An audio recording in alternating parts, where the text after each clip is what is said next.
Docteur Braque, vous avez créé à Paris des centres du stress oxydatif. Comment peut-on définir le stress oxydatif? Quand on entend stress oxydatif, on entend le mot stress. Oui. Et on pense immédiatement au stress de la vie de tous les jours, celui qu'on connaît bien, que nous médecins, nous appelons le stress psychosocial. Mais dans stress oxydatif, le mot stress n'a pas du tout la même signification. Il s'agit d'une agression biochimique des constituants de notre organisme liée à des molécules particulièrement agressives que l'on appelle des radicaux libres et qui viennent de l'oxygène que nous respirons pour vivre. Mais alors, nous avons besoin de l'oxygène pour vivre et puis l'oxygène est toxique. L'oxygène est indispensable à la vie, en tout cas à notre vie, puisque l'on sait aujourd'hui que des espèces vivantes ont pu se développer en absence totale d'oxygène. En particulier au fond des abysses, on a découvert il n'y a pas si longtemps toute une vie qui a pu se développer autour des cheminées sulfureuses et très chaudes au fond des océans. Et ce ne sont pas des bactéries ou des plantes exotiques, ce sont des crustacés, des mollusques qui ont pu se développer ici. Donc la vie était possible sans oxygène. Mais pour ce qui nous concerne, l'évolution a mis à notre disposition l'oxygène comme comburant pour fabriquer l'énergie dans nos cellules dont nous avons besoin pour vivre tous les jours. Et finalement, c'est le paradoxe de l'oxygène. Indispensable à la vie, mais aussi qui a sa propre toxicité.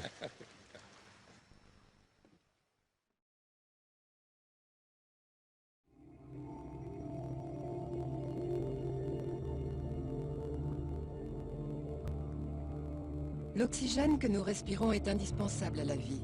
Mais comme tous les comburants, il a sa propre toxicité. C'est le paradoxe de l'oxygène. Pour comprendre cette toxicité de l'oxygène, il faut aller au cœur même de nos cellules. L'oxygène que nous respirons est transporté par nos globules rouges pour être distribué à l'ensemble de nos tissus et de nos cellules. Il diffuse au travers de la membrane cellulaire et parvient aux mitochondries. Les mitochondries sont les centrales énergétiques de nos cellules. Les produits de la dégradation des nutriments de notre alimentation y sont traités pour créer l'énergie dont nous avons besoin.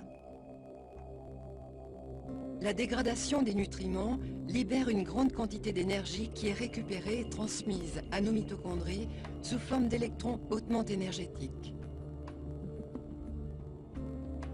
Ces électrons sont transférés d'un site protéique à l'autre de la membrane interne de la mitochondrie jusqu'au dernier site protéique, où cette énergie va permettre la synthèse de la molécule énergétique de la cellule, l'adénosine triphosphate ou ATP.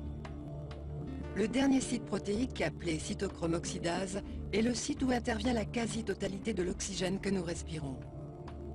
L'oxygène participe à la synthèse de l'ATP en captant très facilement les électrons accumulés le long de la chaîne de transport. De ce fait, la molécule d'oxygène passe par des formes intermédiaires très toxiques que l'on appelle dérivés actifs de l'oxygène, les premiers radicaux libres de l'organisme. La cytochrome oxydase retient ces formes très toxiques, mais environ 5 à 10% de ces radicaux libres vont réussir à fuir à l'extérieur de la mitochondrie. Arrachant un électron à sa victime, le radical libre se stabilise et perd sa toxicité. En revanche, il laisse derrière lui une molécule qui a perdu un électron et qui de fait se transforme en radical libre, condamné à chercher à son tour auprès d'une autre molécule l'électron qui lui manque. Ainsi débute une réaction en chaîne, potentiellement dévastatrice. Sur leur passage, les radicaux libres vont dénaturer des protéines, oxyder des lipides, provoquer des cassures ou des mutations des brins d'ADN et détruire des membranes cellulaires jusqu'à la mort de la cellule. L'oxygène est toxique, en générant des radicaux libres au sein même de chacune de nos cellules. Mais la nature a mis à notre disposition les antidotes de ces molécules toxiques, les antioxydants. Mais docteur Braque, le stress oxydatif a des conséquences sur notre organisme? Oui, il est bien admis aujourd'hui que le stress oxydatif est impliqué dans de nombreuses pathologies. On pourra en dénombrer 200, 250. Cela va des pathologies cardiovasculaires et métaboliques comme le diabète, jusqu'à la maladie d'Alzheimer, en passant par les maladies inflammatoires, en particulier les maladies chroniques inflammatoires, comme les rhumatismes, ou les maladies inflammatoires chroniques de l'intestin, comme la maladie de Crohn ou la rectocolite ulcéro-hémorragique, mais aussi les maladies infectieuses, qu'elles soient aiguës ou chroniques, comme le sida ou l'hépatite C, les maladies auto-immunes, et puis même les psychopathologies et les cancers. Et bien sûr, toutes les maladies neurodégénératives. En dehors de la maladie d'Alzheimer, il y a aussi la maladie de Parkinson ou la sclérose en plaques. Ah oui, bien sûr. Et si l'on échappe à toutes ces pathologies, le stress oxydatif est aujourd'hui reconnu comme une des explications essentielles à notre vieillissement. Oui, mais alors, que peut-on faire? La première chose que l'on peut faire, c'est d'évaluer ce stress oxydatif. On sait aujourd'hui faire le diagnostic précis de l'état de stress oxydatif de tout un chacun. Alors cela passe par des bilans sanguins avec un certain nombre de biomarqueurs qui nous donnent des informations précises sur non seulement l'état de stress oxydatif d'un patient, mais aussi qui nous orientent sur la prise en charge. Oui. Est-ce qu'il y a aujourd'hui de nouvelles manières de s'occuper de ces problèmes? Oui, si vous voulez, ces bilans nous permettent d'abord effectivement de faire un état des lieux. Et il n'y a pas de démarche médicalisée ou de démarche de santé sans une première étape de diagnostic. Une fois que ce diagnostic est fait, on peut proposer une prise en charge individualisée, personnalisée. Et cette prise en charge a 3 volets. Le premier consiste à intervenir, si cela est possible, sur les causes de ce stress oxydatif. Alors elles sont nombreuses, mais on en connaît qui sont particulièrement exemplaires. Le tabagisme, la consommation immodérée d'alcool ou la pratique intensive d'un sport. Ouais.